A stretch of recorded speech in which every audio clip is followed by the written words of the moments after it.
Why can I hear the light? It's okay. We've been here before. Carry on the light. They won't know it hurts more.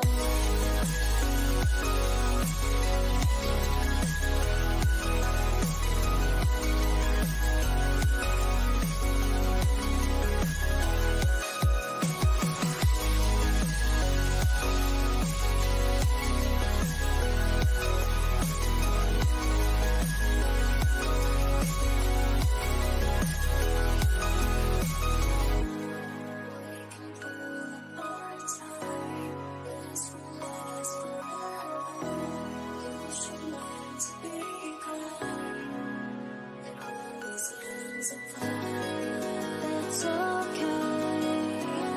We've been here before. Carry on the light. They won't know it is.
It's okay.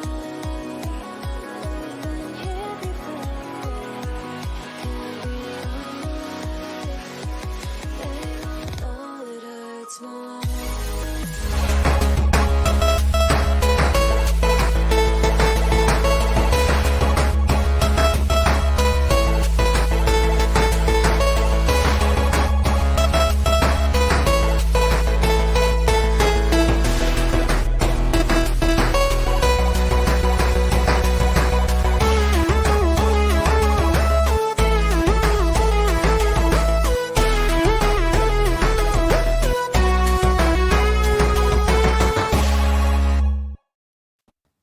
Hello, everyone, and welcome to the HP Podcast, episode number 294.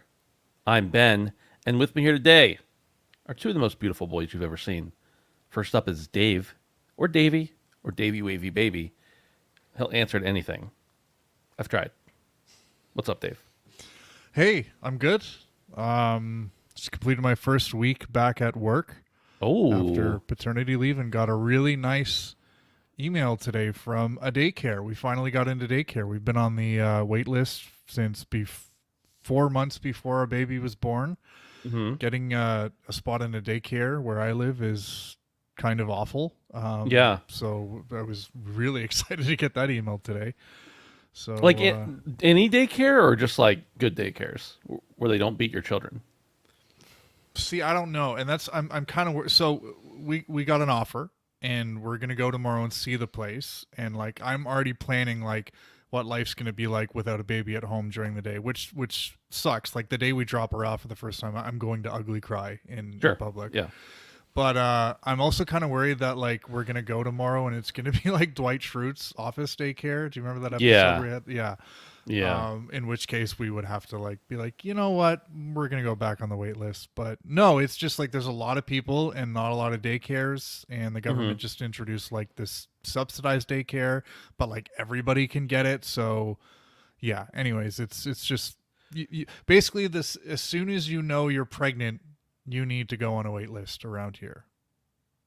So you're on a wait list. You've been on a wait list for a year Since or more? June of 2023. So And you've never even gotten a tour? They won't give you a tour ahead of time? I suppose if you really wanted to, you could say, "Hey, I'm on the wait list. Can I come see your place?" But you just accept whoever asks, like, Gotcha. who gives you an offer. And we got one. Okay. It's from a YMCA, so it's gonna, it's reputable. But Sure, yeah. yeah, it's a wild situation. So I don't know Yeah. how many PS5 Pros are in my future because daycares are expensive. But Yeah. hey, it is what it is. I've never had to do the daycare thing, but I imagine it's stressful. You're like, this is my most valuable possession. Please take care of it. Yeah, And then they either do or they don't, and you don't really have any control. exactly.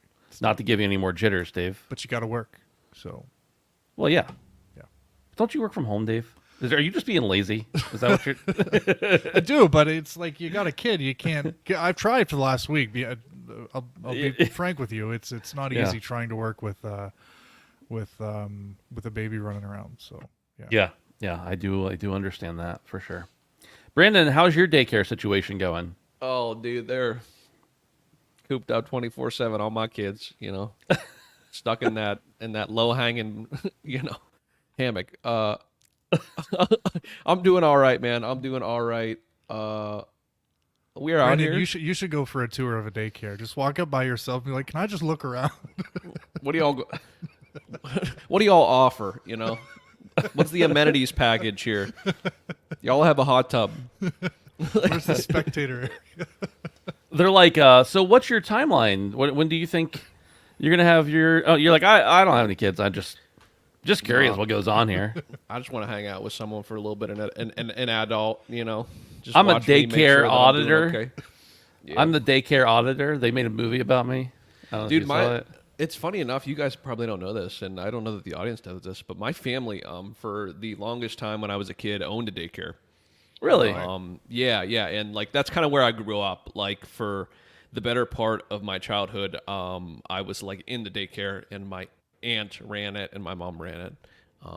But like, yeah, like some of my earliest memories as a child were in this daycare. For a while there, I thought you were gonna say Ray. Ray Duncan ran this daycare, and I was like, No, dude. No, Papa dude. Duncan? He's always been cutting the grass and mopping the floor, but Yeah.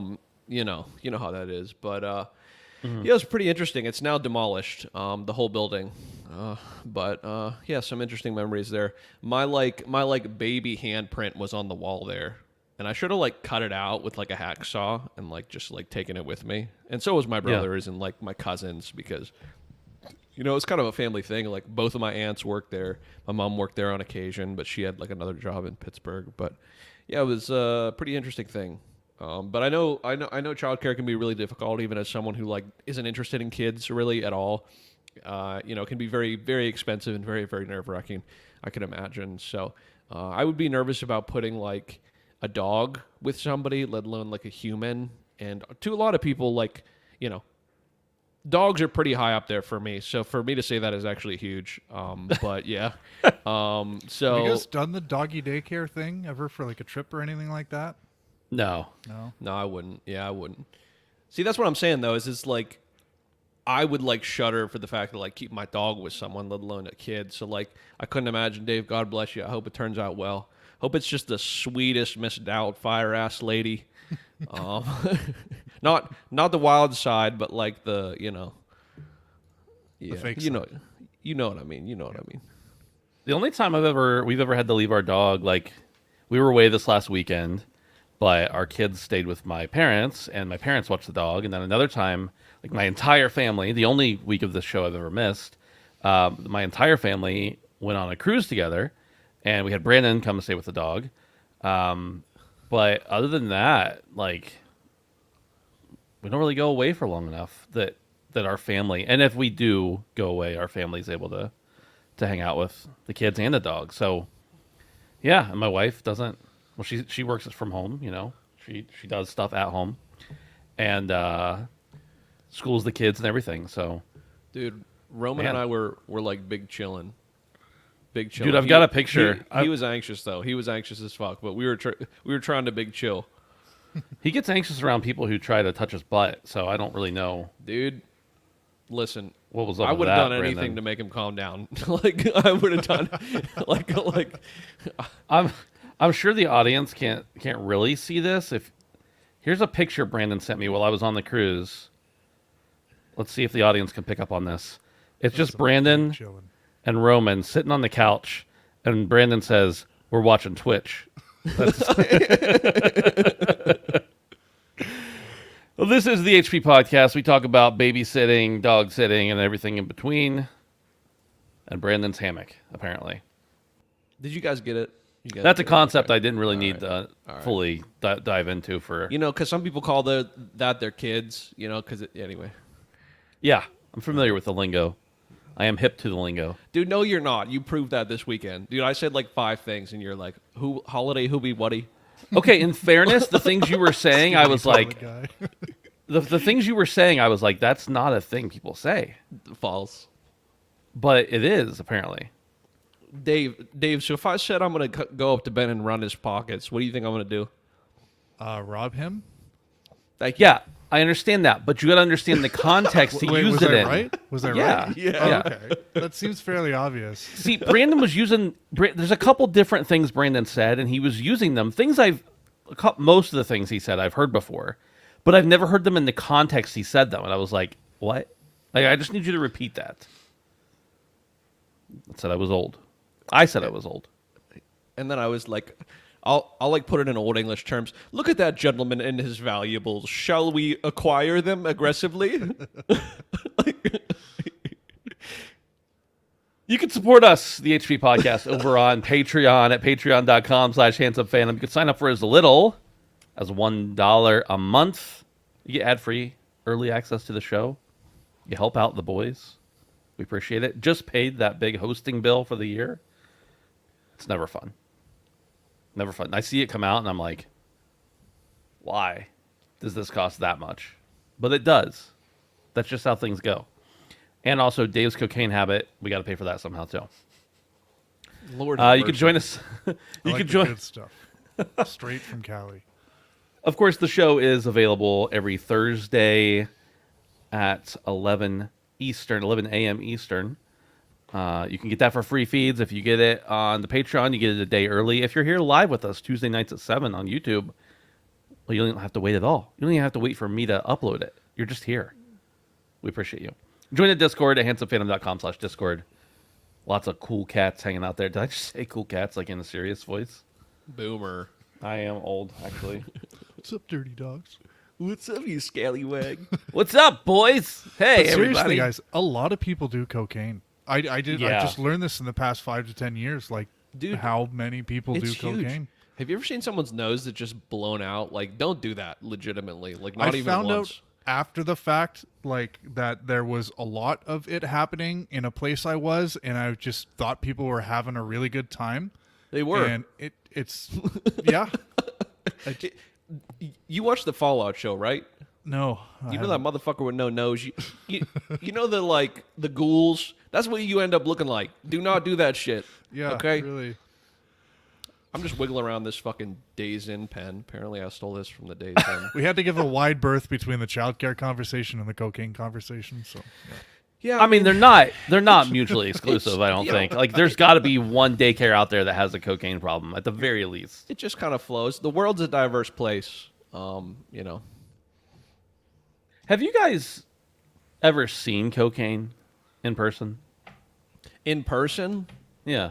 I cannot confirm or deny that. That I know of, I don't think I ever have. I've seen a lot of drugs in never person. Seen it. I've never seen anyone do it. I've never seen it. And again, I in retrospect, I know it's been there. I just didn't know. Dude, the Yeah. fucking Derek O brings up a good point in chat. The new drug of choice, for the longest time, it was just like a more niche thing. Dude, the Galaxy Gas, baby. I don't want to talk about it to like promote it, but like legitimately, it has absolutely blown up. Really? In popular culture is Galaxy Gas. That was like an 80s thing, though, too, wasn't it? You know why? They're flavoring it. Oh. That's They're fair. flavoring Sorry, it. what is Galaxy Gas? Do you know Whippets? Like yeah, like that's the like, whippet, the cans. Mm-hmm. Yeah, so now now the like one of the biggest brands is like this Galaxy Gas. It's that but flavored. Okay. and it gives you the wub wub wub wub wub. That's how I've always heard it described. If like your entire being is like wub wubbing, and not like the fun drum and bass or like the Sounds awful. yeah.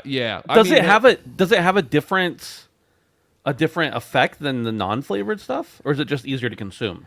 No. It's just like, if you were vaping with just pure nicotine, right? Wouldn't it be more enticing to like just have a flavor with it? You know what I mean? Just like non-flavored. You know what I mean? I think that's the whole shtick of it, is that it's becoming more popular, not only because it's coming up in culture, but that they've made it more enjoyable to do, which isn't good. I mean, you're literally starving your brain of oxygen. And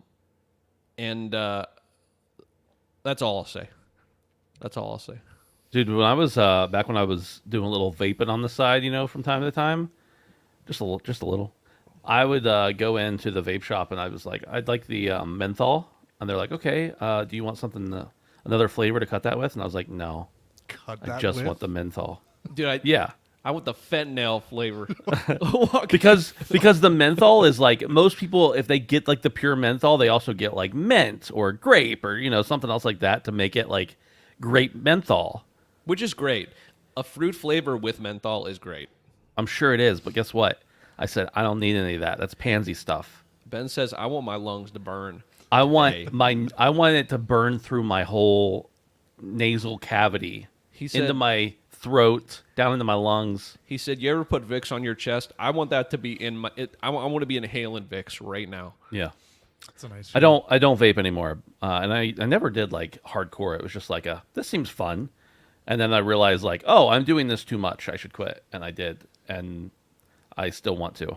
And that was years ago. I want to every day. It's so enjoyable. But I don't. I can't. And in fact, I have it right here. It's been sitting here just unused for months now. Is it like a comfort thing? No, I just kind of set it there, and then I play on my computer, and then I get up, and it doesn't move. So this is the first time it's been picked up in actually months. Yeah. Should probably just throw it away. My grandfather used to smoke a long time ago. Well, he's dead now, but before he died, he smoked a long time before that.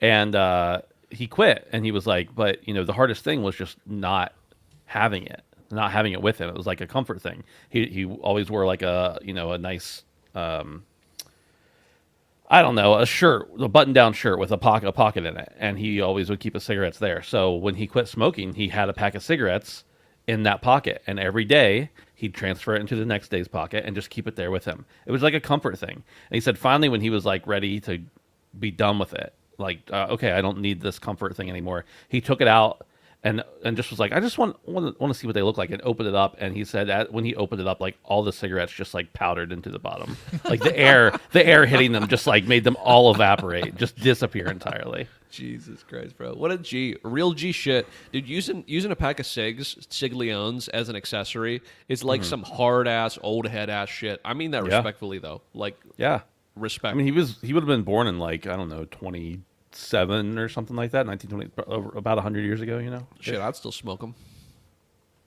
Well, roll them up into a new one. Get a new paper. Roll the whole thing, dude. It's like a cacophony of tobacco. Yeah. Dry aged. Fair enough. You guys want to talk about the PS5 Pro? What the fuck are we talking about for the past 18 minutes, boys? It doesn't matter. thought this was after dark for a minute. But yeah, me too. I'm about it. It's mostly my fault, too. No. This is good. Deal with it, everyone. The PS5 Pro. Yeah. Has been announced. We all knew it was coming. It was the best or the worst hidden secret. We knew it was going to happen. We talked about it, I think, as recently as last week. But now, today, we came out. Mark Cerny came out in his usual ASMR voice, gave us a 9-minute long presentation. We'll talk about all that later, but I want to read from the PlayStation blog about the system.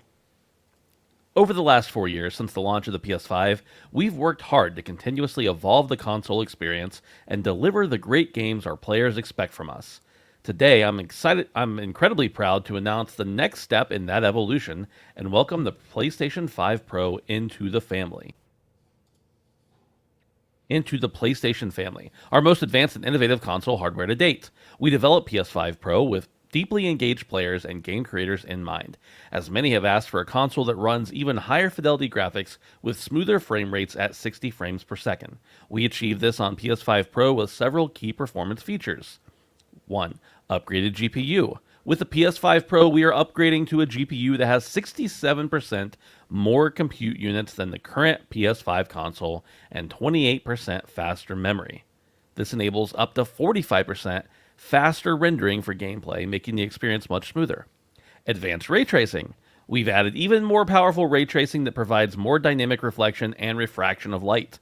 This allows the rays to be cast at double and, at times, triple the speeds of the current PS5 console. AI-driven upscaling.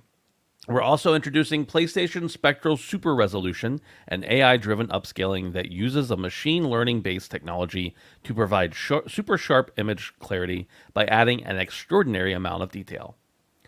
They go on to say a bunch of other stuff. Enhancements to Game Boost, which can apply to more than 8,500 backwards compatible PS4 games playable on PS5 Pro. They talk about enhanced image quality. They talk about the latest wireless technology, Wi-Fi 7. I don't actually, by the way, know how important Wi-Fi 7 is, because really nothing else has used it that I know of. And also I've got Wi-Fi 6 and I'm still pulling like a gigabyte down on that thing, but whatever.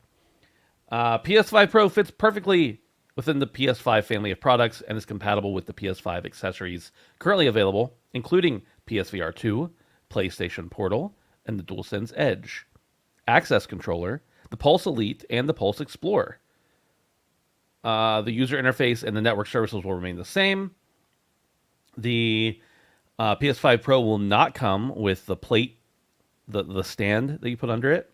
It's sold separately. It will also not come with a disk drive, which can be purchased separately. It will have a 2 terabyte SSD, a DualSense wireless controller, and a copy of Astro's Playroom, a 4-year-old game, installed on every PS5 Pro purchase. A 4-year-old tech demo. They didn't mention that. That was my commentary, by the way. Prices. MSRP, $699.99 United States dollars.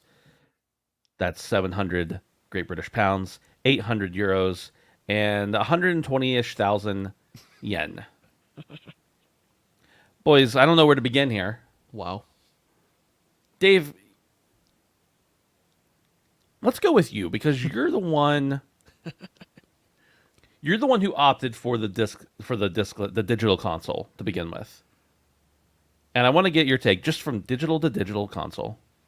Straight up. I know you had talked about like, oh, if the PS5 Pro has a disc, I might be interested, etc.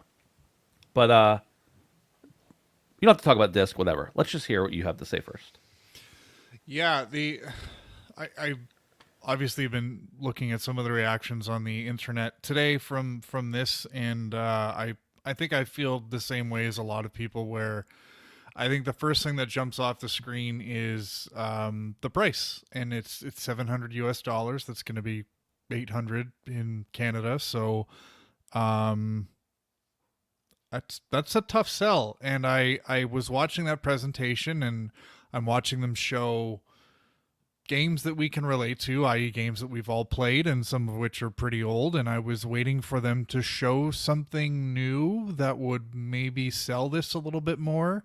I was also watching Mark Cerny, and something about him looked off. So there was a little part of me that was going to be like, are they going to show us that like Mark Cerny wasn't real, and like he was being like presented as like on PS5 Power, the PS5 Pro or something like that, but no, we just got a whole lot of really old games. And I understand that this wasn't supposed to be a game showcase. This was a 9-minute tech demo, but it just really kind of made me feel like Sony didn't read the room very well. And I think the most telling thing is I was chatting to a friend, and we were talking about it, and I said the price, and he said, for that price, I can get a decent amount of PC parts to update my PC to something a little bit more current. And I kind of thought that's really the benchmark these days is everything good on Xbox is also on PC, and most of the good stuff on PlayStation is also the exclusive stuff for PlayStation is also on PC. And everything third parties on PC. So it's like that's kind of what you're competing with here, Sony, and you didn't really do a good job of positioning yourself well there. So I don't know. The unfortunate thing is this they positioned this thing as Sony was reacting to some recently emerged customer need, and I did like the way they positioned it as they said we have the choice between graphics and performance mode, and 3/4 of the time people are choosing performance mode, i.e. they want better frame rate. But we all know that day one of the PlayStation 5 planning meeting in 2013, 14, whenever it was, they sat down and they said, okay, we're going to release the PlayStation 5. And then 4 years later, we're going to have the, extra, the Pro version. And it's going to look a little bit better. But I mean, this isn't a reaction to any need. This is really just people bought the PS4 Pro, so we're going to do it with the 5. So I don't know. In my opinion, this thing needs to fail, but it won't because it's Sony and people buy this stuff, and it's just crazy that people are going to be buying it at this price. But yeah, I don't know. The look of the console, I saw that image flying around from really shady Instagram pages. So when I saw it was the official thing, I was very surprised that it was this one with the gills that can breathe under the water now. But yeah, it's just obviously it's a hard no for me. I do not need this thing. I don't know who needs it. But yeah, I don't know. Does anybody have anything positive to say about the PS5 Pro today? Yeah, a little bit. Okay. Brandon, talk to me about the console that started off its showcase reveal with a game from the PS4. Yeah, I mean, that's part of the problem. That's part of the problem altogether. We talked about this before we knew it was like officially here. I mean, we've known this is coming, right, for a long time now, for most of the year.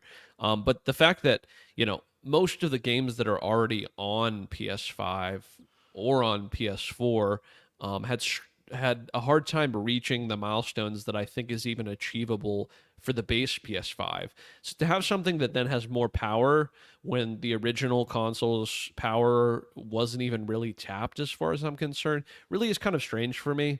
I do think the price tag is a bit steep. I will say, as far as that goes, having had a PC now and having a console for a long time, I think I would have been a lot more enticed if I didn't have a PC. But anybody who's on the fence, I think will see this price tag. Now, if you're a console person and you're like, I want the ease, I want the best of the best, but I want the ease, then I think this will draw in that crowd. Like, I genuinely think it will. But yeah, I mean, the upgrade's cool. The 2 terabytes cool. I think that does have something to do with the increased price tag, is that the memory is expensive. The one really cool thing that I did like is the Pisser PlayStation Spectral Super Resolution, the AI-driven upscaling. Pisser looks really interesting to me, and I'm wondering why Pisser isn't integrated into the normal PS5 as well, and if we'll get a Pisser upgrade for the. I'm sorry, but I'm not.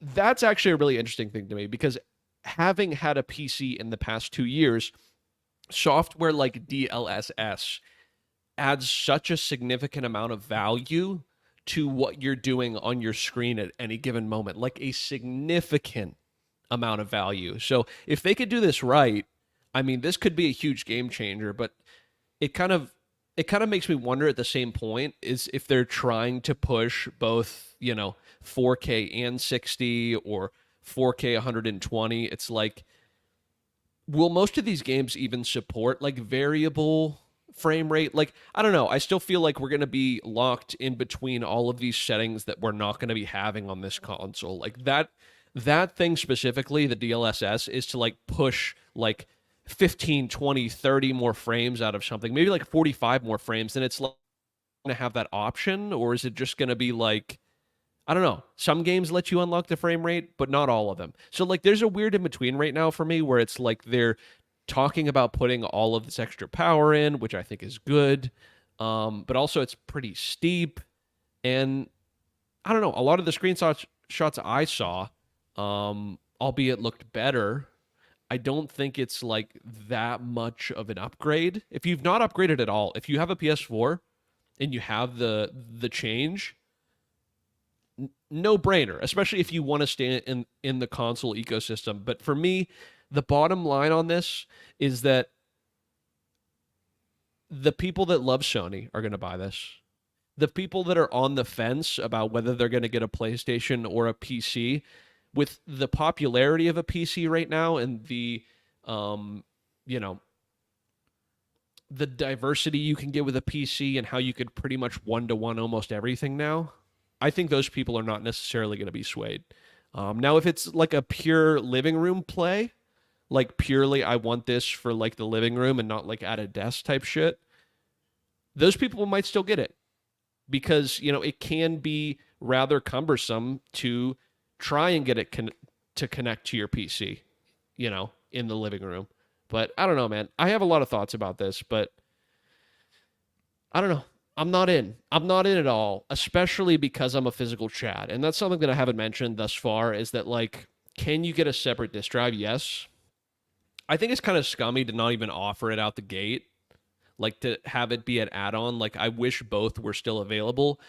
We kind of surmised that the disk drive was going to slowly start to fade into obscurity, and I didn't necessarily think it was going to be this generation, but apparently it is. Even if it's a half step, like they're already starting to push to get rid of it. So I don't know. I better not see a single fucking PlayStation 5 physical box with PlayStation Pro branding on it, though, because your main console doesn't like offer it. Like, you have to buy an extra. And that kind of feels like a slap in the face to me. If you have to pay extra and you're still advertising for it. Maybe I'm in the minority here, but like, I don't know. Something about it is off, and it's not for me at all. It's not for me. I said if GTA was 60 frames, it's probably not going to be either way. But like, that was my only go-to for this entire scenario, why I'd want it. But now that it's like kind of scummy in my opinion with the disk drive, I just don't know that I'm in. And the stand, just fucking, what's the stand? A piece of metal? For fuck's sake, you're paying $700 goddamn dollars for a console and you can't offer the fucking stand in with it. How much is the stand? $30? $40? 30. It's ridiculous, man. I don't know. I think it looks fine. I'm glad to see a more powerful console. I just, for me, with my setup, it just doesn't make sense. And it's kind of like not what I want to see. Me personally, I think it does do something for some people, but not me. I think there's a lot of good here, but hear me out. I think that this machine is going to be a great performance increase. I am the target audience for this to a large extent. This is not a mid-gen refresh. This is an enthusiast version, right, of the console. This is for people who eat, breathe, sleep video games. This is for people who care about fidelity as much as they care about frame rate. Like, I fit that mold. And if all things were equal, then obviously this is the choice I'd take. My problem is that, so I guess what I'm saying is that considering the prices right now of everything, and the fact that they had to go and raise the price in some territories for the PS5, the regular PS5, partially through the life cycle, I don't really have any doubt this thing's probably clocking in at $700 pretty easily. And I don't really think there's probably a whole lot of wiggle room for them. Now, maybe I'm wrong, but I don't know that the Pro is a huge moneymaker for them. Because the stuff that's in it and the R&D and the increased SSD and everything else like that, like, none of that stuff's cheap. The fact they're throwing in, like, a copy of Astro's Playroom pre-installed, okay, that's a joke. You can go and download it as long as you have, like, PS Plus, I'm pretty sure still. But anyway, that's beside the point. But I don't think it's for me, even though it's for me. Like, I'm the demographic. But I don't think I want it because of something I've said multiple times is I haven't really seen a machine, and maybe it's just that they're doing a good job of covering it up. I haven't really seen a game for this machine that I'm like, oh, this could really use something higher end. Now, there have been instances where games haven't run super well on it. They've usually been patched out, though. There's not been many games that have come out and been like, oh, this definitely needs more power from the get-go to run. Now, with that said, I think that some people are going to make enhancements to their games that already run okay. I do like the fact that you don't have to make the compromise between the frame rate and the fidelity. That's huge. I think that's important. Yeah, but that's what they say though, right? Isn't that what they They said said that for about? the regular PS5 as well. That's the problem, though. That's what I'm saying is the problem is they can say whatever they want, but when the software comes out and it performs differently because the developers don't optimize their games, like, yeah, all of the first party games, the Sucker Punches, the Naughty Dogs, like they're going to look and perform amazing. You're going to have no compromise. But everything else, it's a fucking, you're throwing it in the wind and you only have so much overhead and customization on these things. I didn't mean to interrupt you, but like that's my problem is that they need to prove that it's going to do this. And so far with the normal PS5, they didn't. They didn't because it's fucking shooting in the wind, really. But Brandon, they showed us a game from the PS4 running really well. Yeah, I bet Multiple of them. I There bet was one Minecraft thing- runs great. Sorry, there was a one piece on that really kind of confused me, where they sort of set up the show that that concession between graphics and performance would no longer need to be made, but then they kind of walked it back and they said they were the words they used were narrowing that divide, which kind of sounded to me, and I've been saying for the longest time, if we got to a point where we didn't need to pick between those two and we just got the best graphics and the best frame rate, but they kind of walked it back. So is that not going to be the case with the PS5 Pro, where you're still going to have to pick? I'm sure they're still going to have modes, if I got to be honest. But I mean, when the PS4 Pro came out, they did have different modes, and there were some games that definitely benefited from it. But it certainly wasn't every game by any means, even the ones that updated everything. So I don't know. I guess I'll go back and pick up where I was and say just like, I think this is probably worth it. I don't know if it's worth it for me. One, my budget, everyone's budget's different. My budget probably just doesn't allow for it right now. And two, like I am mostly on PC now. And none of the games I've played on PS5 this generation so far have I felt like I was disappointed with and I needed more from them. Maybe the game itself I was disappointed with, but not the performance or the visual fidelity or anything like that. Yeah, it's always nice to get more, and I am that guy who always wants more, but like I'm very fortunate in that I have a nice PC that I am able to use. So maybe I'm not the target demographic anymore. I don't know, but a few more gripes. This is called the Professional. The PS5 Professional. I don't know what else Pro is supposed to stand for if it's not professional, by the way. I agree with Brandon. A $30 stand. Maybe not everybody wants a stand or uses a stand, but come on, it just feels like nickel and diming. The disc thing, the whole not having a disc drive. I get it. People are moving more towards digital. By and large, it's at least equal, if not more, people are buying digital. But when you're buying a professional console, a pro console, shouldn't they have all the bells and whistles? Like when I buy a MacBook Pro, it's got the thing that separates it from the regular old MacBook Air, the MacBook whatever, is that it's got more ports. It's got all the things I need. It's got more, of course it's got more power, that's implied. But it's got all the stuff, all the accessories. And this doesn't have all that. And I understand, a lot of people don't need it and don't want it and won't use it. But that's not the point. It's that you're putting out your highest tier console. Just seems like they should have been able to squeeze that out of there. Because once you put that in there, let's say you don't even need the other thing, you're looking at what, $780 US? For a lot of people, that's totally fine. But again, we're talking about an enthusiast market here. And we're talking about a mid-gen refresh or a mid-gen upgrade. And for many people who are going to be the most invested in their system, you have to imagine of those people, at least a good handful are people who own discs already and want to play them again without having to make another purchase. So I know a lot of people are like, I'm digital only, whatever. That's fine. You're welcome to be. But what about the people who don't want to be? Like that. I just don't understand why, I don't need to connect 7,000 things to my MacBook Pro. I need to connect a few things, but not a ton. But the fact that they're there makes me feel a little better about spending the extra money on a higher end console. And it just makes the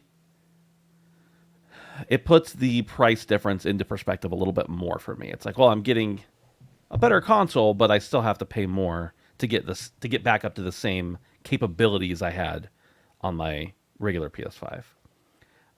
So all that said, I don't know. I don't really think that $700 is out of whack for what this is. The SSD is apparently, amazing. I mean, it's amazing on the regular PS5. I'm sure it's even better, and now it's bigger. I'm sure that takes up a lot of room.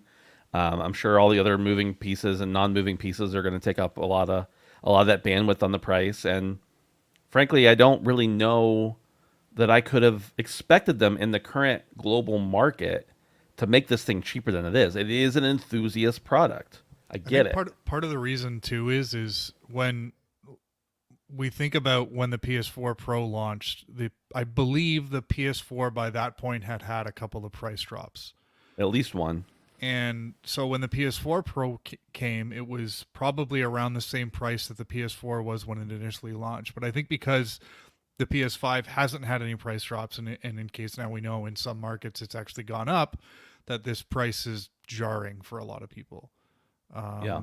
I do, just to play devil's advocate, Keeley posted a comparison of the prices of the consoles with adjusted for inflation, and it really isn't that bad, but it's still, I don't know. The only thing that's bad about that thing that Keeley posted is that all of the console prices he posted, and I know, again, I'm speaking to probably not the majority of people, all the console prices he posted, including the PS5, were the disc versions, adjusted for inflation. And you're getting now a disc-less one. So add $80 more to that price tag, and it starts to look a little different. Because we're talking about apples and apples here, right? Like, okay, yeah, we're just looking at price tag, right? For the same capabilities. And between, you go PS3, PS4, PS5, PS5 Pro, then all of them, we should be comparing all of them being able to read discs, because that's what the other ones were. So, yes, other than that, I agree. And adjusted for inflation, it's not terrible. But the reality is the PS5 came out 4 years ago, and adjusted for inflation, it's already $100 more than it was when it came out. Compared to PS1 1997, it's a pretty good deal, adjusted for inflation. But compared to the console that came out a year ago, and you're taking something away from it, that's a little rough for me. But just to put a cap on it, I think it's probably worth it. I think it's a hard sell. I don't think it's for me. I think they're going to sell a lot of them. Those things conflict with each other, I understand, but I think that's the case. I think they're going to sell a lot of them, regardless of all the other bullshit that we just talked about. And I think it might be for me someday, but it's just it's not in the books for me right now. I want it. I do want it. I've said that many times. And I guarantee when GTA 5 comes out, or 6 comes out, and it runs at 20 frames on regular PS5 and 60 maybe on PS5 Pro, then I'm going to be like, well, shouldn't have done that. Should have got one. Dude, there were games I bought last year that ran at 1080p 60. Yeah.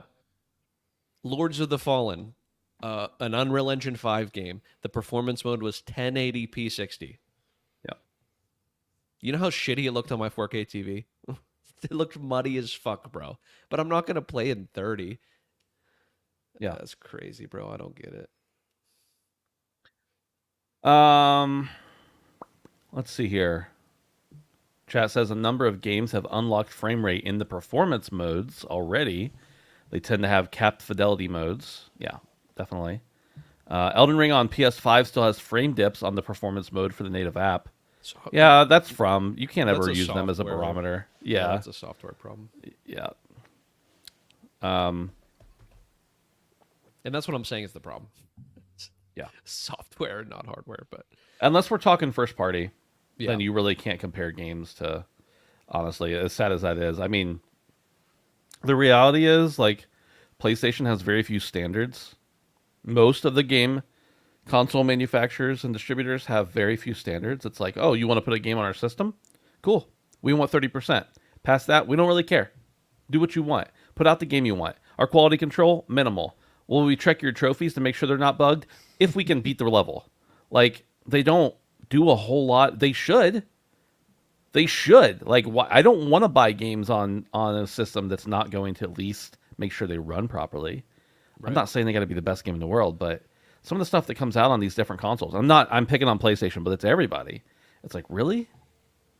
Honestly, Nintendo's the best at this. And it's probably because they only can run it at 30, so there's a lot less problems to get through, you know?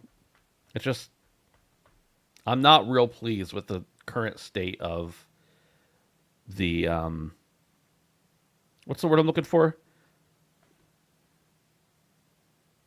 Ecosystem, them letting games on the store, like the, market shitification. The market shitification is what I'm trying to say. Like, it just seems like it just sucks. Put people in there who want quality games on those systems. Make your system. If PlayStation were to say, like, guess what? If your game has a bug in it, we're not releasing it. Not a bug, but like if your game is buggy and unplayable, or it's hard to watch, or it's got giant frame dips and skips, can't release here. Any console, whichever console does that first, I'll be loyal to for the next generation. It's not going to happen because they need that money, but the first console that did that, guarantee they get so much loyalty, so much right away. PS4, PS5 Pro will launch on November 7th. It'll be pre-orders available on PlayStation Direct on September 26th, and anywhere else October 10th will have pre-orders. So you're going to pre-order, Dave? Sorry? I said, so you're going to pre-order then, Dave?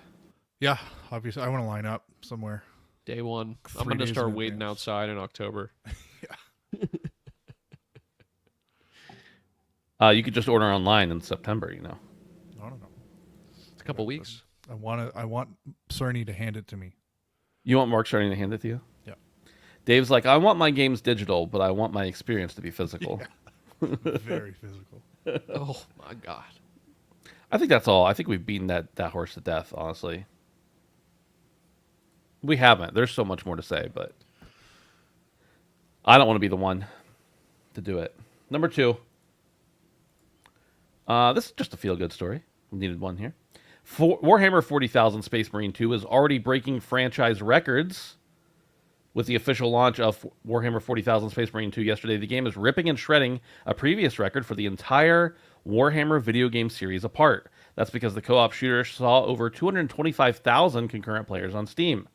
PC Games N pointed out this total sets a new concurrent player count for the entire Warhammer series, including the fantasy games.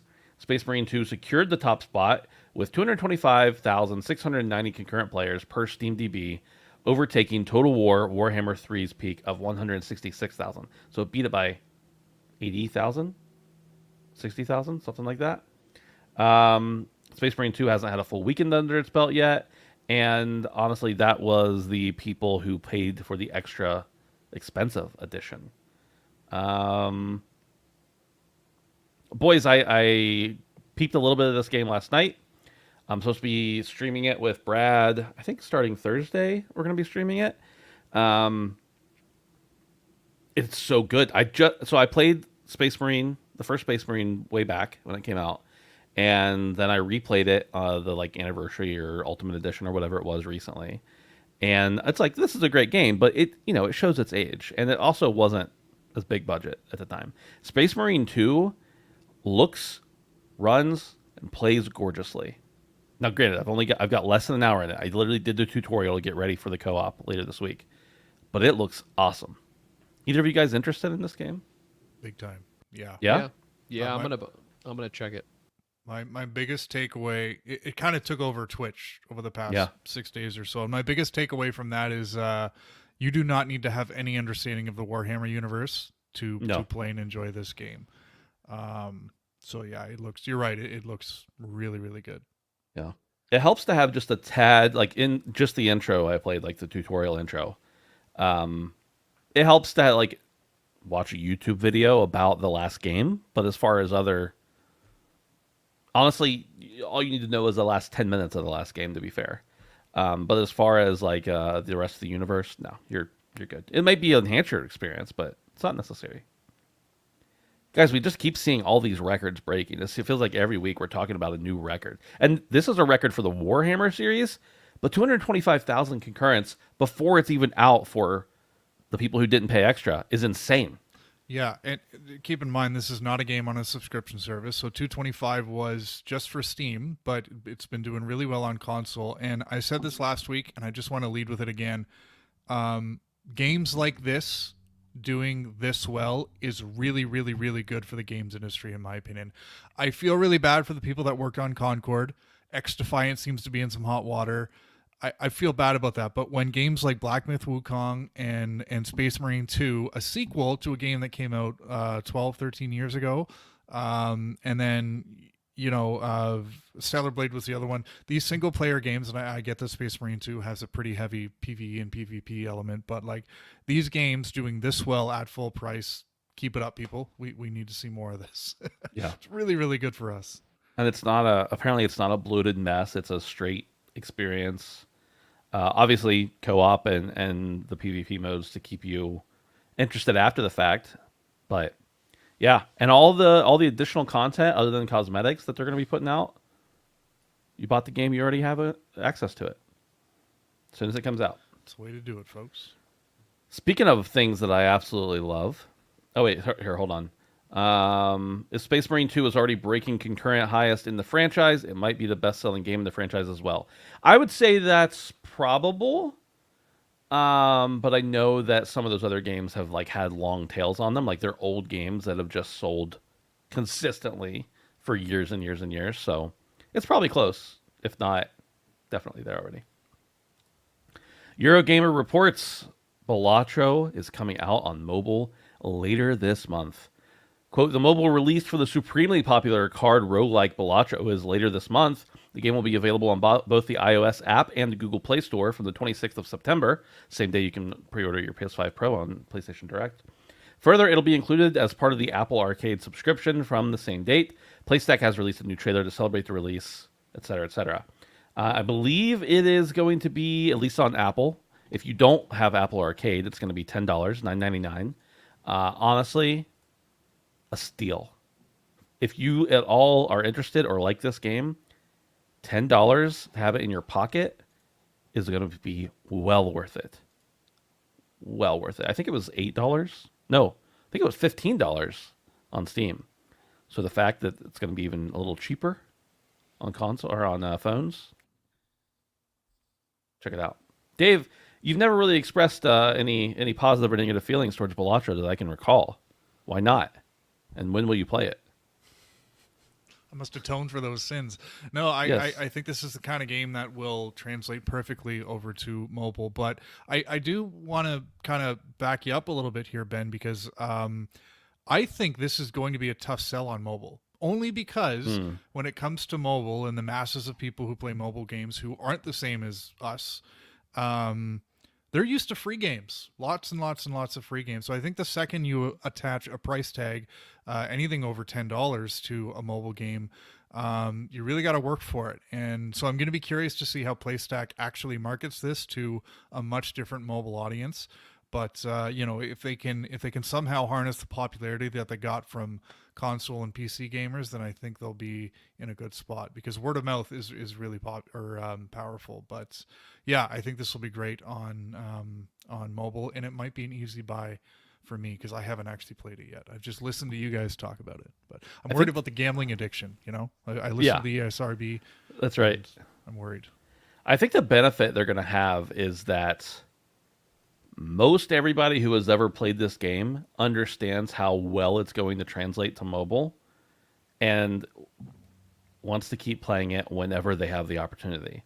Mm-hmm. So the fact that you already have like presumably tens of thousands of people that have played this game elsewhere and have a mobile device, I'm not saying they're going to get tens of thousands of sales right away, and the fact that it's going to be on Apple Arcade means they already got a bag of some sort, or at least an agreement for a bag based on downloads and playtime. So that's going to benefit them well. But this game is already massive. Brendan, you've still never played Balatro. Yeah, I've watched people play it, but easy sell, honestly. I have it downloaded. I've had it downloaded for months and have never popped in. But Oh, through the uh, Steam family thing. yeah, Yeah. yeah. But yeah, I mean, I agree and disagree with Dave. I think that a lot of people that already own it is going to be the majority of their audience. I think there'll certainly be new people that get roped in from Apple Arcade. And I would love for them to just like break through the normie crowd that would just regularly play free games. And I think this game has the potential to do that.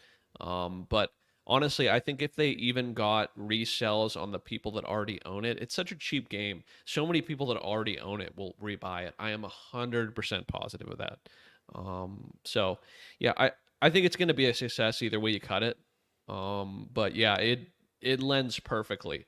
Perfectly. That was one of my first questions. When's it coming to mobile? When I saw it and like how it controls. Um, yeah, excellent, excellent work. Excited it's finally coming. Yeah. I think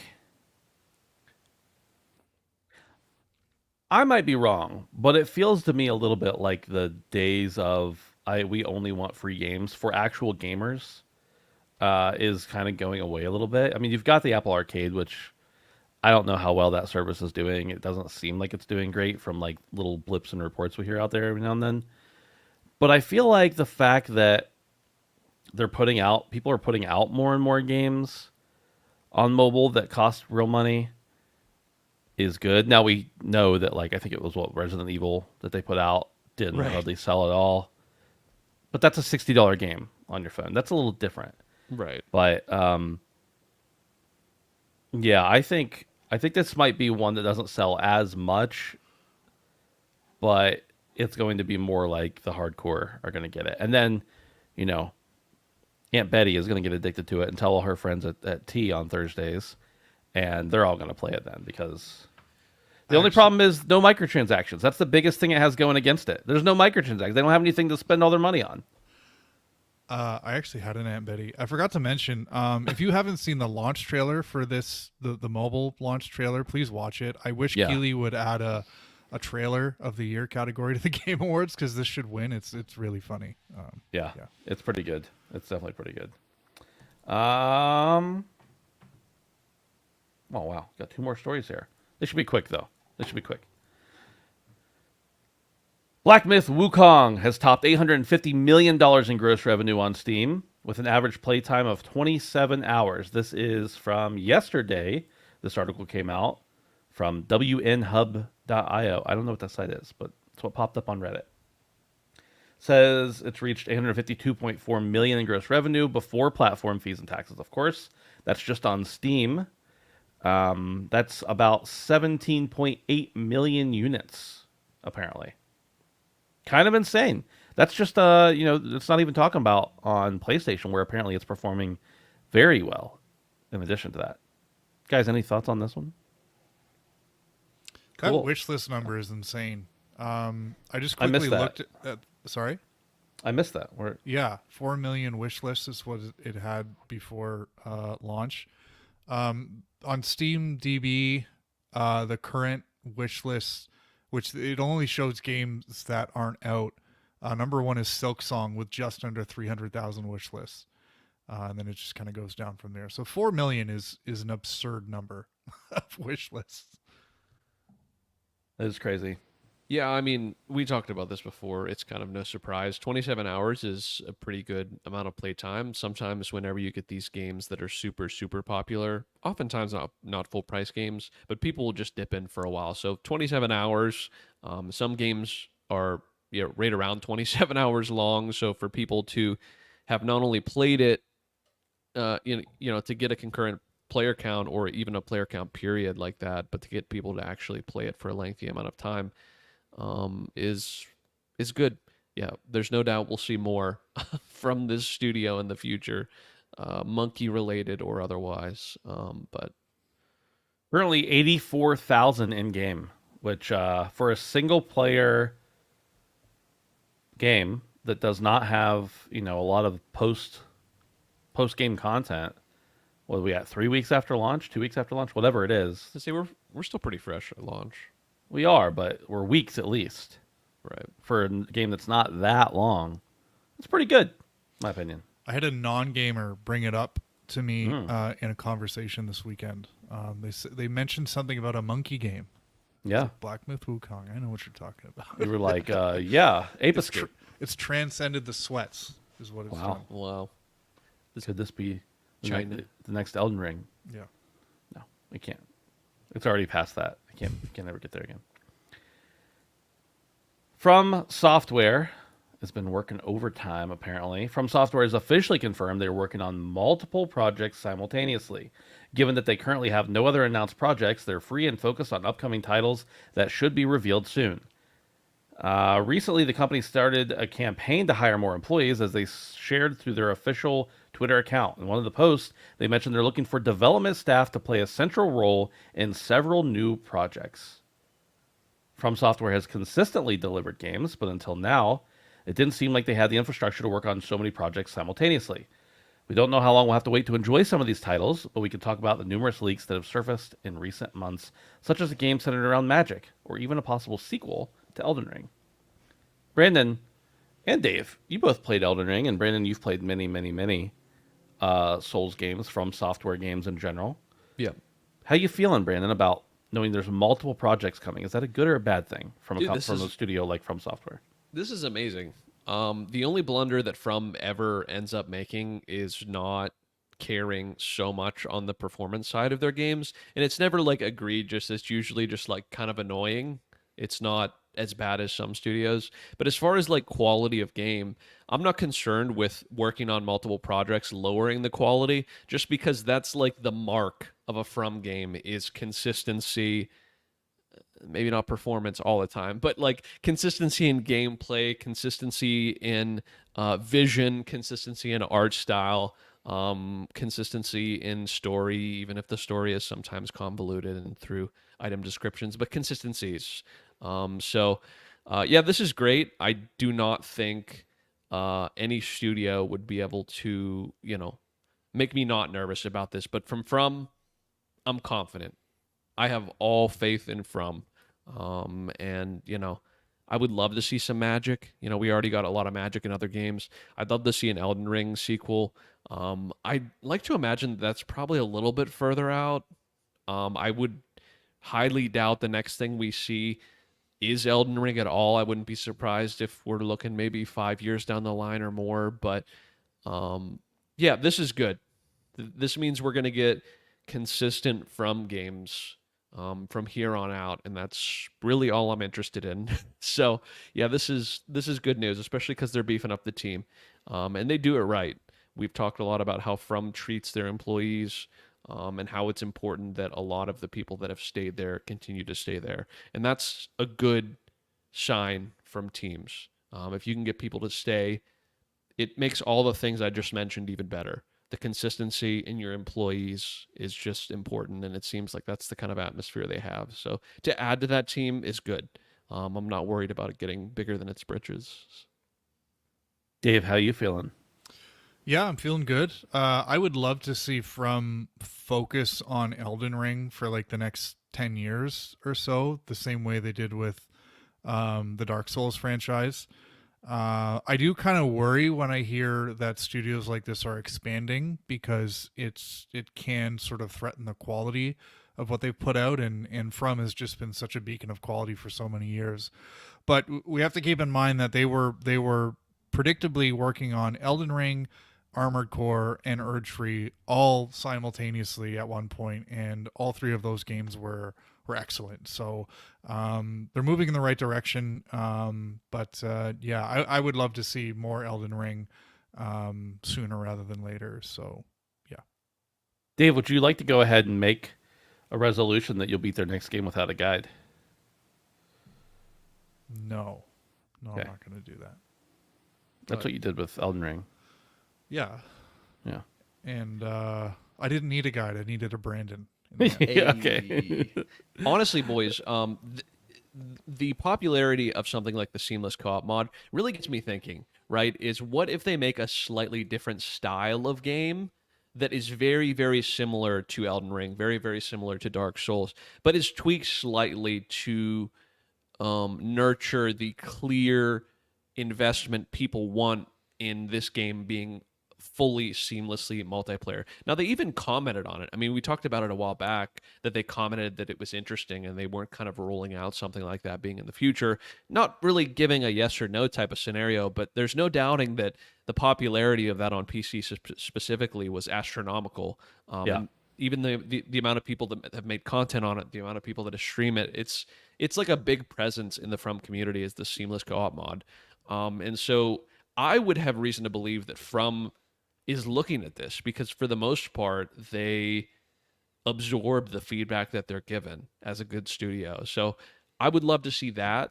Even if it was a slightly different experience, I would love to see a more multiplayer driven From experience where multiplayer is always integrated, right? In a very awesome and unique way, but I'd love it to be even more so integrated without diluting the experience, because even though the seamless co-op doesn't work perfectly because it doesn't scale, or maybe, it's a little cheesy, if From is the one doing it, they can work it out in such a way that it's like rewarding for everybody. So I think that that's kind of what I want next.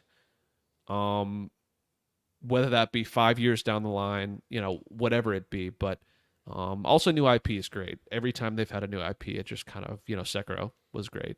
So It'll be interesting to see what the hardcore don't use summons, don't play whatever, how they react to a more multiplayer focused game. You didn't beat Elden Ring blindfolded on a dance pad? Fucking Right. normie, with your get dick out. out.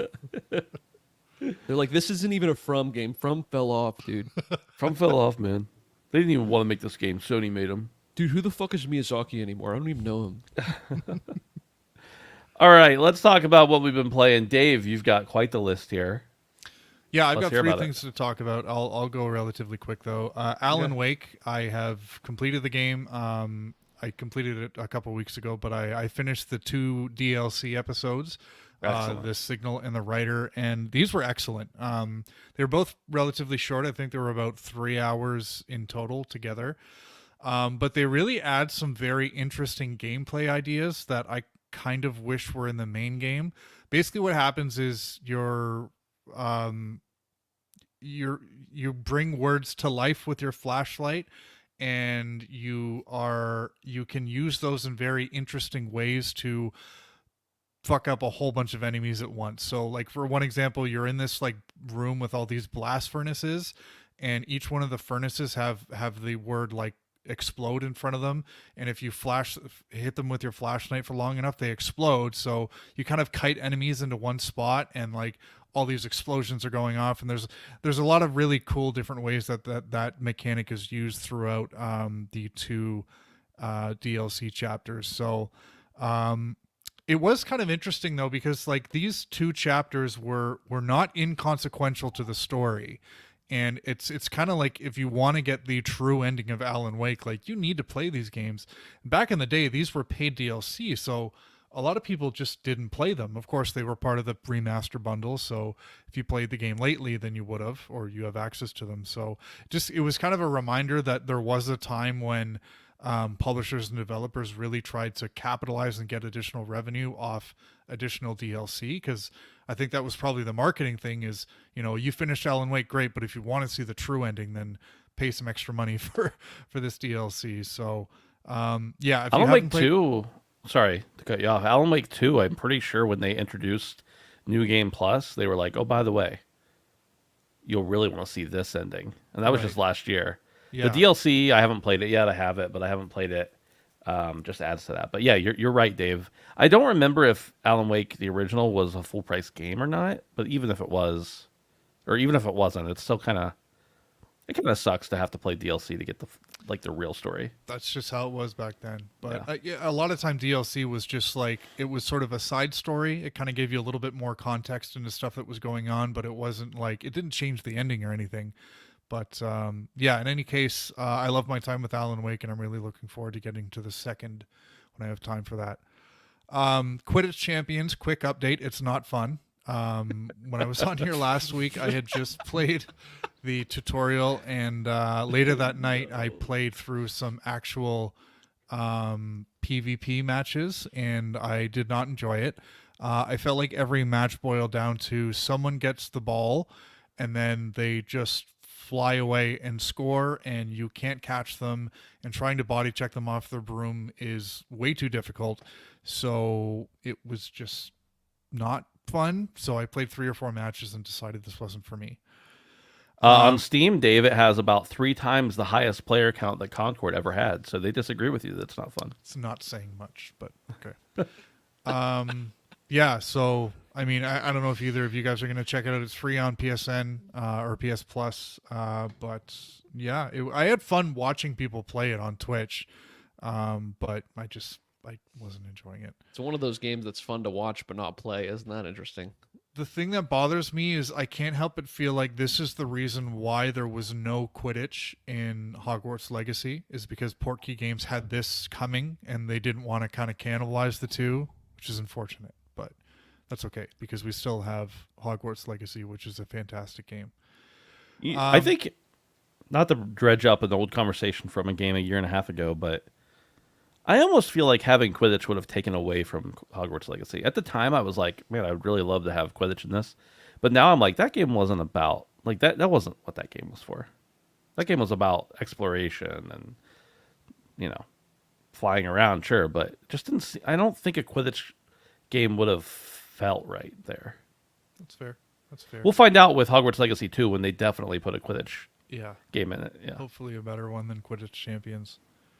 The other thing I've been playing is Aliens Fireteam Elite. I've been on this Aliens kick since Romulus came out earlier this summer. I haven't seen Romulus, but I've been kind of going back and watching some of the old Aliens movies. And I actually played Fireteam Elite last year when it came to PS Plus, but I didn't really give it a lot of time, and I kept thinking about it throughout the year. So I wanted to re-up my PS Plus for this. Just want to make this abundantly clear that me getting PS Plus was not for Quidditch Champions. It just happened that way. It was for Aliens Fireteam Elite. People are still playing this game. I've been finding quite a few matches, and it's a lot of fun. I've also been watching people play Space Marine a lot, and this scratches a similar itch, but my full price purchase of a game in the month of September, unfortunately, is going to go to Zelda. So I won't be playing Space Marine 2. So this kind of... And daycare. Yeah, exactly. This kind of scratched that itch for me. But yeah, I love Fireteam Elite. It's a really fun game. It's just simple fun if you like the Aliens franchise, even if you don't. The sequel leaked with the big Disney leak a little while ago. So I know there's another one coming. Apparently it's 2025 Q3 or something like that. So yeah, I'm looking forward to playing that game at launch when a lot of people are playing it, because I think it's the kind of game that deserves a lot of attention. But yeah, that's it's pretty much all for me this week. Nice. Brandon, you and I were out of town for 4 or 5 days there, but I think the only game either of us have been playing is the same game. So why don't you take it away? Yeah, Astrobot. Man, been waiting for this game. We both talk so highly, pack-in, tech demo, or otherwise. I enjoyed the playroom quite a bit. Getting the platinum was a lot of fun. And this game is no different. It's really just a lot more of playroom, but like taken up a notch or 2 or 3. So the amount of content is definitely there. It's definitely a full-fledged game. I don't think it's going to be incredibly long. I'm seeing people like getting the platinums in like a single day. Maybe you got to play for a really long time in that day, but or if you're just really good at platformers. I've been I struggling. saw like 20 hours for the platinum. Yeah, So I was seeing, yeah.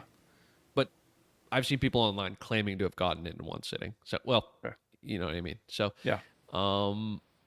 yeah, we'll see. I'm pretty much done with the first 2 worlds I've 100%ed, and I'm going through like 100%ing them and not moving on until I've 100%ed them. And that's kind of how I did the last one. And then I just do a tiny bit of cleanup at the end. I haven't even looked at the trophy list because I'm positive it's going to be in line with the last game based off of how this is kind of shaping up. But yeah, it's great, man. It's all the little brilliant things that the last game had and so much more.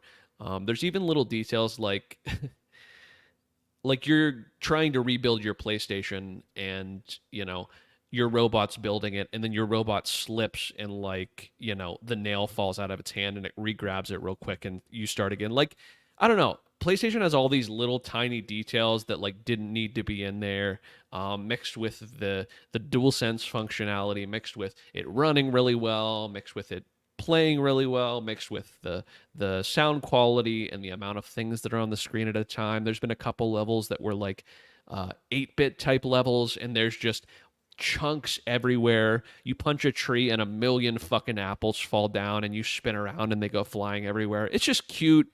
It's whimsical. It's a platformer and a collectathon, and it's great, man. It's really refreshing to play something like this for me. It scratches a certain kind of itch that many other games don't scratch. So for a full price game, I'm happy to play it anytime. Happy to pay for it anytime on a game like this. Yeah. I've only gotten to play, I don't know how many hours, but I finished the entire first like world or whatever, the galaxy or solar system. I don't know. I finished a whole one of those, 100% of it. I kind of had the same philosophy. I won't even move on from the level until I have 100% of it. Yeah, me neither. Just because I know myself well enough to know that it's going to be hard to come back if I don't. And I'm sure once I'm done, I'm going to platinum it. I'll have to go back to some of them and clean them up. But you're right. Everything you said is correct. I think the first game, well, the second game technically, but the one that came with the PS5 was so magical because not only was it like most people's first game they played on their PS5, which is a special kind of thing. You almost always remember the first game you play on a system, whether it's a pack-in or otherwise. But the fact that it also like showed you how the controller worked, and it was cute, and everything about it was just fun and whimsical, like you said, it just makes this one feel special again. And the fact that I know they're going to be coming out with updates, they're going to do some speedrun stuff and everything like that, that's a lot of fun too. The thing that is different, well, there was a little bit of this in the first one, but the thing that makes this one really special is that like every time I'm rescuing a bot, I'm like, oh, that's so and so. I won't. Right. If they've been in a PlayStation franchise, They're in this. they're probably in it. Yeah, guaranteed. Almost guaranteed that they're going to be there. Or if they have some kind of historical affiliation, they're going to be in it. Now, there's some that I'm like curious about. Like, right now, Microsoft owns Crash Bandicoot. Well, guess what? There's a Crash Bandicoot bot. Yes, it came out on PlayStation originally, but how does that work? I don't really know. I don't know what kind of deals were negotiated and everything. But it's excellent. Where's the Very Phil good. Spencer bot? Phil Spencer bot. That's the Yes. deal. That's the deal. That's how they got it. That's how they got it. They put Phil Spencer in the. He's like, guys, I want a free code too. By the way, okay. We sneak Jim Ryan in there. Can you spoil that for us? Dude, I haven't seen Jim Ryan, I but fucking hope so. I'll I haven't punch the seen shit him. out of him. it wouldn't surprise me if he's in the credits because he would have been probably working there while it was Oh, underway. But taking credit for Astro Bob, but not Concord. I see. Classic Jim. yeah. So I don't know how much more of the game there is. I'm sure there's plenty, but I'm looking forward to it because this is a game that I want to play the whole way through, and I want to platinum it. And then when I platinum it, I want to play it with my kids, or really I want to watch them play it. And it might not be, certain parts of it won't be as special as it was to me because, they don't know all these old characters necessarily, but they'll find different things in it that they love that I probably won't pick up on too. So that's really cool. And then after I play it and platinum it and my kids play it, I'm going to play it again, most likely. Maybe not right away, but like this is the kind of, I played Astro's Playroom 2 or 3 times, I think, the whole way through after I platinumed it. So do you mind? The train is here, and it blew 4 times this time. It's unnecessary. No one drives on that road. I remember a guy jumped in front of that train once. Not on this road. It was way down the road. It was down closer to you, Brandon. Maybe they're just honking just in case. Train in vain.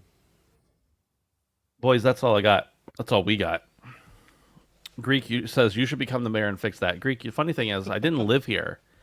I didn't live here when I was the mayor, but I did have someone at a different train spot ask me, and when I went to the state and said, okay, here's a complaint people have, they showed me the statistics of how many before they put it, not at this particular one, but before they made them start honking their horns, and after, and there are about 7 million more wrecks a year at train crossings that don't make them blow the horn. So it probably is necessary, but I still hate it. Don't forget, we're on Patreon. At patreon.com/handsomefan. We appreciate your support over there. As little as $1 a month, you can join up, help support us. Just be a part of the crowd. You can also go over to Discord, handsomefandom.com/Discord. Whether you're a paid member or not, we'd love to have you there. Hang out with us, talk some shit about video games and everything else. I think that's everything we got. That's it. Until next time, goodbye. See ya. I think the title for this one should just be The Professional. I had a good one. I put it. Okay, go for it. It was Glory to the Emperor. Glory to what? Glory to the so Emperor, but I put the word Pro in there. I put it in the sheet, so I don't it's see like it. Space Marine plus Pro. Okay. Also, I think the Pro in PS5 Pro stands for pronoun, not professional. Oh. That makes perfect sense. Thanks, woke.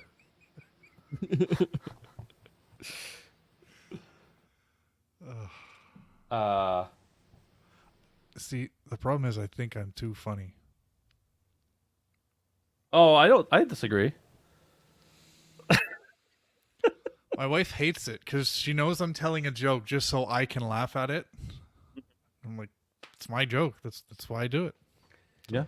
It's funny to me, okay? Yeah, Glory to the Emperor is what I suggest. I'll do it. That's fine. It's fine. You can do so because we talked about we barely talked about Space Marine, so That's fair, but That's the title. all right. Glory to the Emperor. I like it. It will be done. Goodbye, everyone. See ya. We'll catch you next time. Bye-bye.